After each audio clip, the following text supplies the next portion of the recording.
প্রিয় দর্শক, আজকে আপনাদের সম্মুখে একটি প্রোডাক্ট নিয়ে এসেছি, আরসিএমের প্রোডাক্ট। এই আরসিএমের প্রোডাক্ট আমরা হয়তো দেখেছি কিংবা এটা শুনেছি, তো যাই হোক, এটা আমাদের হজমাগুলি লেখা আছে।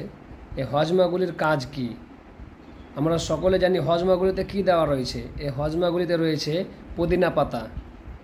এই পুদিনা পাতার কাজ আপনি গুগলে সার্চ করে দেখে নেবেন, কিন্তু আপনাকে এর খাসিয়ত আমি বলছি। এই হজমাগুলির এটা যদি আপনি প্রতিদিন সকালে 2টা গুলি, দুপুরে 2টো খাওয়ার পরে আর রাত্রে খাওয়ার পরে 2টো খান, ইনশাআল্লাহ গ্যাস মুক্তি থাকবেন। আর যদি আপনার পেটে ব্যথা হয় কিংবা মাথায় ব্যথা হয়, গ্যাসের সমস্যা, তাহলে আপনি 8টা বা 10টা গুলি নিয়ে আপনি হালকা কুসুম পানিতে ভালো করে গুলবেন, যাতে করে গোটা না থাকে, একটাও গোটা দানা না থাকে। আপনি গুলে খেয়ে নেবেন, ইনশাআল্লাহ 5 মিনিটের মধ্যে সেরে যাবে।